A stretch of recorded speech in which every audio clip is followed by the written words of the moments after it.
We've been looking for new ways to get citizen engagement and move beyond like the 20th century. West Sacramento is the first city in the nation to launch a controversial new program that is watching you, or rather you, online. The pilot project is designed to give city leaders a look at what's trending in the city, good or bad. But some are concerned about privacy and just how the data is being used. Tonight we're getting answers on how the city is tracking you and why West Sac is watching. When the city of West Sacramento suffered a wave of mailbox thefts last November, many people complained on social media, and West Sac was watching. That is a little creepy for the city to be watching what we post. City leaders were alerted to the community concerns by a new high-tech computer program. We saw, okay, the thing that people were talking about the most were mailbox thefts. That's something that we might not have noticed just by waiting for people to come to City Hall. Now, from viral posts about potholes to a new pizzeria, West Sac leaders are notified using an algorithm called Zen City. And the purpose of Zen City is to see the big picture. So how does it work? Zen City basically spiders through publicly available social media posts and uses artificial intelligence to spider through it and say, okay, what are people talking about? What are the key words? What are the key themes? What are the key topic areas? And then are people negative about it or positive about it? And then gives us feedback about the sentiment of the community. West Sacramento leaders get a report generated each month. So what are they looking for? In January, concerns peaked over the closure of a Safeway store and the murder of two sisters killed by their father. In March, a shooting threat at River City High School generated negative posts over the lack of updates from police and school staff. And now, city leaders have a fix on how people are feeling. It's not that Zen City replaces our other forms of civic engagement. It's just a way to listen more. There are ways that this can go wrong. Some are concerned about what happens to the data that is distributed monthly to council members and department heads, including the police chief. Once you get into policing, there are many more potential concerns around the use of artificial intelligence. What we're seeing is these tools are being rolled out in secret without the proper safeguards to prevent abuse. The ACLU worries about the potential misuse of the technology, and we've seen it before. Facebook began as a social engagement tool that quickly and widely engaged the public, but the recent reveal that Facebook's business model exposed user data has been troublesome for users, even though the exposure was not planned. And so it's really important to have a conversation about how this tool works and to put the burden on the government and the city council to explain exactly what it's going to be used for. There's no privacy issues because we're not opening up anything that hasn't already been published publicly for the purpose of being public. Instead, the city hopes it will give all residents an equal say in civic matters. So it allows us to hear the whole community and not just the loudest voices. By offering a snapshot of all social media sentiment. Our ultimate goal is to hear the signal that citizens are already sending. Now, the city is spending $12,000 to license the Zen City software for 1 year, and it gets a 66% discount as a first user. The funds come from Measure E, a quarter-cent sales tax. Curtis? I want to get back to that new solar panel mandate in California. It goes into effect in 2020. Joining us now, John Cox, a Republican candidate for governor in California. John, what are your thoughts on this new mandate? You know, the Democrats in Sacramento are professional fundraisers, Charles. The solar industry is paying for this. I mean, you can see that because solar stocks went up yesterday. Meanwhile, Californians can't afford to live in this state anymore. The cost of rents, the cost of housing keeps going up. And every time these Democrats want to help people, they end up increasing the cost of an already out-of-sight housing stock in the state. I think people are sick and tired of it. We've got a couple of career politicians, Democrats, Newsom and Villaraigosa, trying to double down on this. There's special interest. It's the Democrats' special interests all over the place, and they're making life miserable for working Californians, and it's going to end this year. California has gone from the Golden State into a state of lawlessness. We're not talking about immigration. We're talking about criminality. We are tired, we are fed up by the lawlessness of the Democratic Party. Sanctuary cities are magnets for criminal aliens. Santa Clarita residents voicing their strong opposition to California's sanctuary laws. The city council voted unanimously to become the first city in L.A. County to join a federal government suit against the state. California is failing very fast, a state where only illegal immigrants and wealthy tech barons now feel welcome. With thousands living in close proximity on Skid Row, hygiene is always an issue. But with an official outbreak of hepatitis A, it's now a necessity. Kate Steinle was fatally shot in 2015 by a repeat felon and 5-time deportee who was shielded by the city's sanctuary policy. The stench of urine and feces is strong.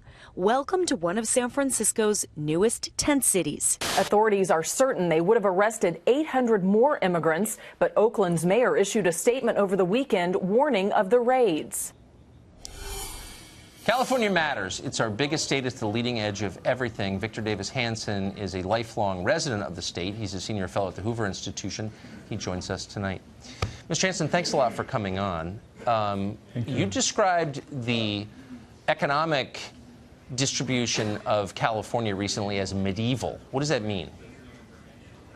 Well, that means that about 75% of the geographical area is inhabited by 25% of lower income people, by and large. And we have a coastal corridor from San Diego to Berkeley where we have Caltech and Stanford, and we have about $3 trillion in capitalized Silicon Valley companies. And this is where all the policy is made. And these people who make it, the lawyers, academics, politicians, are never subject to the ramifications of their own ideologies because they have such wealth. And so California is a medieval society in the sense that we have the highest basket of gasoline sales and income tax, but we rank 45th in school test scores, 49th according to Forbes in infrastructure, among the highest kilowatt rates in the nation. Our gasoline tax is going to be the highest. Cost of gasoline is the highest, but it doesn't affect the people on the coast who make these regulations. I mean, where I work at Stanford, it's 70 degrees or 65 degrees. I don't have to turn on the air conditioning or the heater, but where I live in the San Joaquin Valley, poor people have to go into Walmart because they can't afford to turn on their air conditioner. But let's face it, the Golden State has changed a lot over the past 3 decades.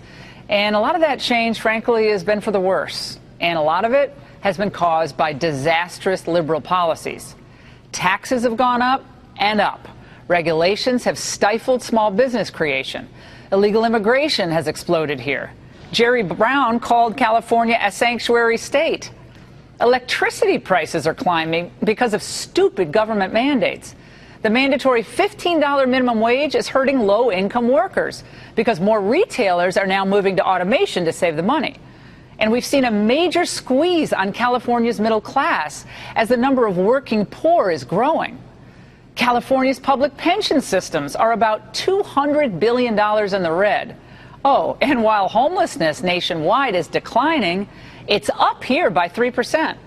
By the way, sheltering and caring for the homeless cost taxpayers an estimated $80,000 per person per year. In fact, it's so bad that some of the major cities like San Francisco, Sacramento, and right here in the Los Angeles area now have what they call permanent tent cities or encampments. And it's all the homeless. Like this one that popped up not far from some of the wealthiest zip codes in the country.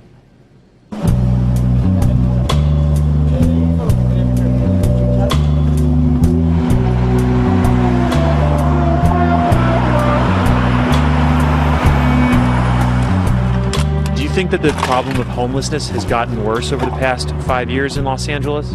Yeah, it's worse. It's getting worse. There's so much people out of a home. They keep growing and growing. Like I'll notice them in different spots, not just here. You know what I mean? Like this is one of the bigger ones, and then Skid Row.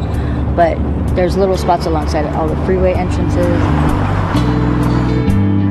Do you think that the city government here cares? I don't think so. I don't think so. I think they would rather make us disappear than to be near that building over there, which is City Hall. The city government in Los Angeles is all Democrats. Do you think, and they haven't done anything? Do you think it's time for a change? Yeah, and it's sad because I'm also a Democrat too. I'm also a Democrat, and it's a shame. I'm shameful of these people that they're treating us like this. The city of Los Angeles has one of the nation's biggest and most visible homeless populations. It's overwhelming. And now LA has hit upon an idea of how to fix it. Build homeless shelters in people's backyards. Not in my backyard? Oh, yes, in your backyard. A $500,000 pilot program will pay homeowners to build shelters in their backyard, but only if those guest houses are occupied by the homeless. Not making this up, by the way. According to the LA Times, officials say they want to avoid, quote, compromising the character of the region's single-family neighborhoods.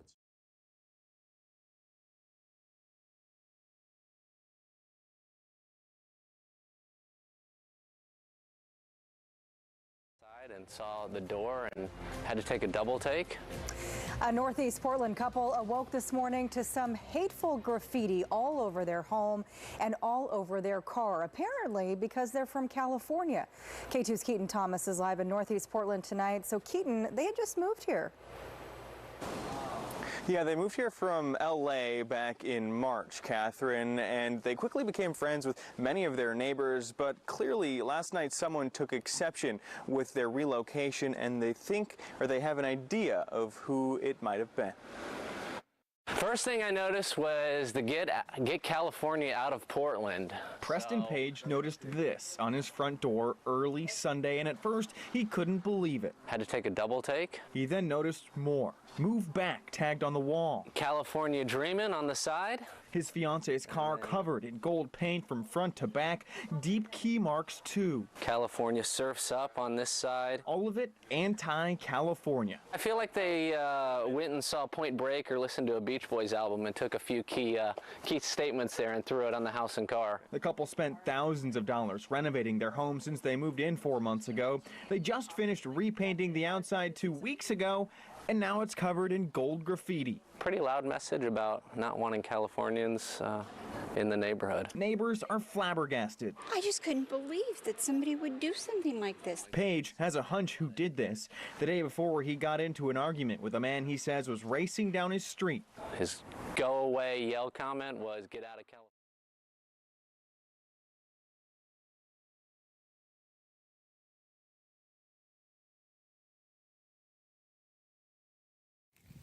Hello everyone, welcome to your channel, our channel, my channel here, The Walking Journey.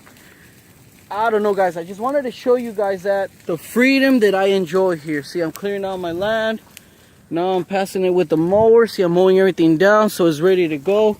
It wasn't like that if you guys remember watching the past videos. So something that I've been really thinking about is, and watching videos here on YouTube and social media, including the internet, something that's really trending, even on local news. I'm starting to notice that it's trending.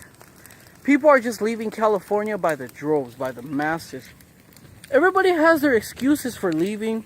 I left myself, but that's not my home state. And after living there more than 10 years, me personally, I had enough. But something that I'm really concerned, like me, I enjoy being able to light this fire. I enjoy to be able to shoot my gun out here in the back. And something that really concerns me, and it concerns a lot of people, is please don't leave California. Stay there. You belong there. You created your hell. So stay there on your hell on earth. Don't come here and insult us, trying to tell us how to live, trying to change our lifestyles, trying to change our political point of views.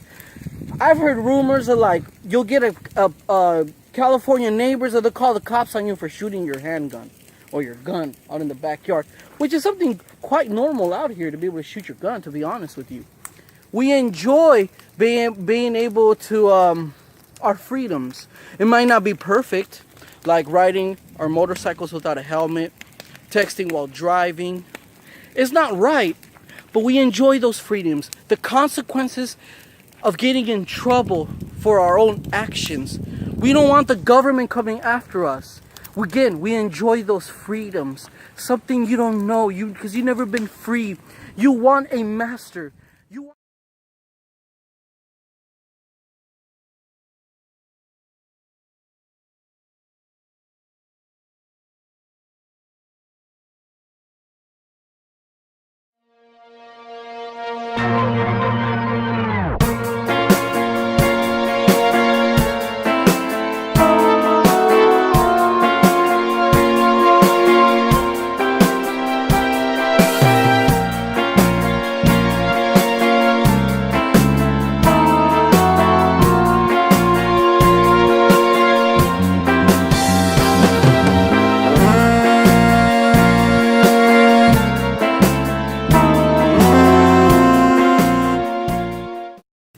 that really concerns me, and it concerns a lot of people, is please don't leave California. Stay there. You belong there. You created your hell. So stay there on your hell on earth.